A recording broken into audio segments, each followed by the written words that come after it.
probably know what cultural diversity is already, but this may be something new for our primary school student viewers.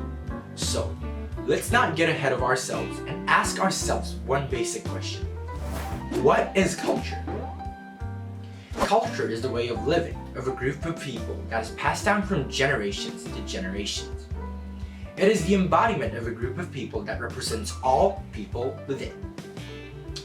There are a lot of different cultures in the world, and in fact, there are tens of thousands of them. If you really have to count them, from the broadest viewpoint, we have Eastern and Western cultures. Zooming into the Western viewpoint, we have British, German, Spain, Italian, and so on. And in each and every one of these countries, there are hundreds of cities and separate cultures that differ from one another. So, the world is like a huge jigsaw puzzle, put together piece by different peoples and their cultures. Now we know that our world is a mix of culture, which is what we call cultural diversity. But then, how can there be cultural diversity in Hong Kong, in one small city? Let's go back to memory lane. What did you eat for dinner last night? Was it McDonald's or exquisite Japanese ramen? Maybe it was just a bowl of rice imported from Thailand. Even though these may seem like normal foods you eat on a daily basis, they are actually signs of cultural diversity. In fact, the food industry is one of the most impacted aspects of life that is influenced by cultural diversity. Take milk tea as an example. You see milk tea stands everywhere in Hong Kong, and you hear people saying milk tea is their motivation to live.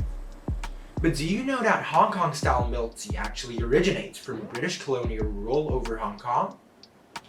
The British practice of afternoon tea, where black tea with milk and sugar is served, initially spread to Hong Kong during the British Hong Kong days. As this practice grew more and more popular, our ingenious ancestors decided to mix evaporated milk into the tea, inventing what we now know as milk tea. In addition to the evolution of food, restaurants are also very much affected by cultural diversity. I'm sure you've all heard of Hong Kong being called the food paradise, famous for the global and scrumptious cuisines that are available locally. Indeed, Hong Kong as an international center of commerce brings people from all over the world to gather here. Some of them stayed behind and settled down, bringing their home culture to the commercial center.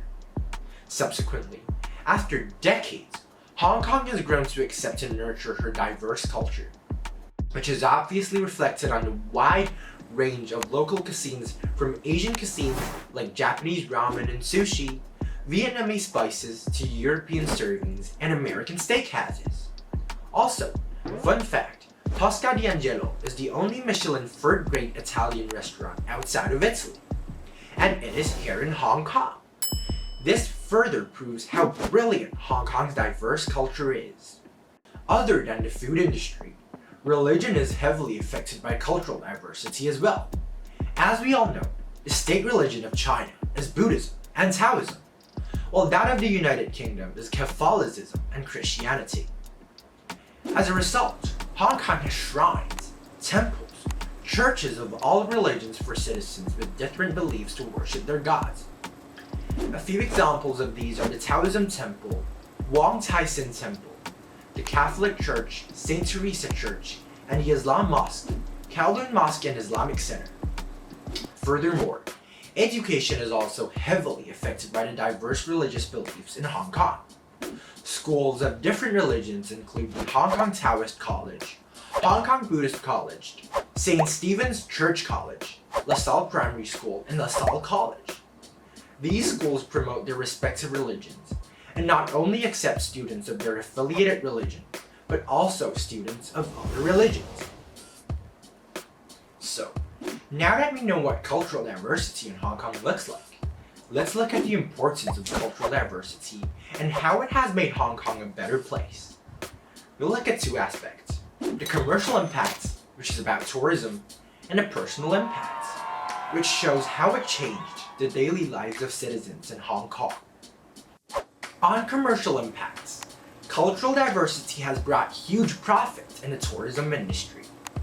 Tourists from all over the world are interested in getting a holiday experience in the renowned Pearl of the Orient, as it is not only a prosperous and wealthy city, but also one that appeals to visitors from different countries and continents because of its inclusiveness of cultures. Tourism is an important pillar of the economy of Hong Kong. In 2018, earnings from tourism contributed to around 4.5% of Hong Kong's GDP and brought about 257,000 jobs. Hong Kong was also ranked top as the world's most visited city, which could not have been possible without the cultural diversity it holds. On personal impacts, cultural diversity has brought variety in the lives of Hong Kongers. People living in Hong Kong have a lot of choices over different aspects of life, such as food, institutions and education systems, religions and communities, and more. Cultural diversity also leads to increased dialogue between foreigners and locals in business and social interactions, which let us better understand the ways of living of other cultures. Of course, with better understanding, Hong Kongers can get along with the foreigners easily and build peaceful relationships and communities that are not limited to nationalities.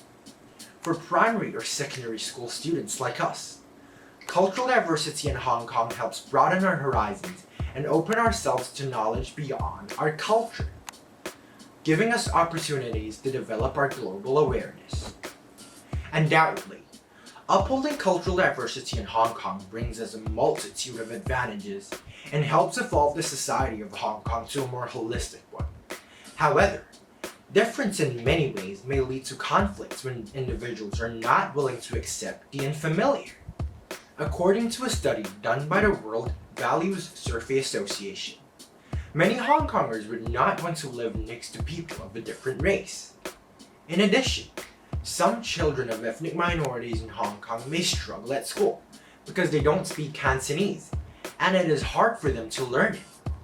Only very few students are given support to learn Cantonese, while there are still other children being teased by their pronunciation and accent. Furthermore, racism is not tackled properly from a young age. Schools and governments organize little to none activities that help children to understand the differences and learn more about different countries. Probably due to the small population of races other than the Chinese. During job hunting season, ethnic minorities may be at a huge disadvantage. Quite a number of people from South Asia or other places may not get a job because employees tend to employ people that know how to speak Cantonese. For the ethnic minorities that managed to get a job, a lot of them are doing lower paid jobs like delivery jobs. To alleviate the issue, the government has set up laws to protect everyone. Several discrimination ordinances were set up to prohibit racial discrimination in the HKSAR. This has effectively prevented any obvious act of harassment against ethnic minorities. Nonetheless, this does not mean that ethnic minorities are on equal grounds as locals, as we have told you about difficulties that they face currently. We all know that it is very important to protect cultural diversity, as diversity is a part of our identity. It is the essence of a holistic society, giving rise to many more opportunities for individuals as well as the society to flourish and live up to its potential. That is why we as Hong Kongers have the responsibility to preserve this diversity. But you may ask, we are just primary school students. How do we do that? Well, it's simple. You don't have to be a government official to be a part of the mission. The best way to promote racial equality and cultural diversity is to make yourself a good example to others. Be a good global citizen, no matter what attitude your peers may have to other races. Always remember that positivity, patience, and understanding are the most important, as eventually you'll have a good influence on your friends and peers. I hope you guys have learned something about cultural diversity in Hong Kong from this video. Thank you.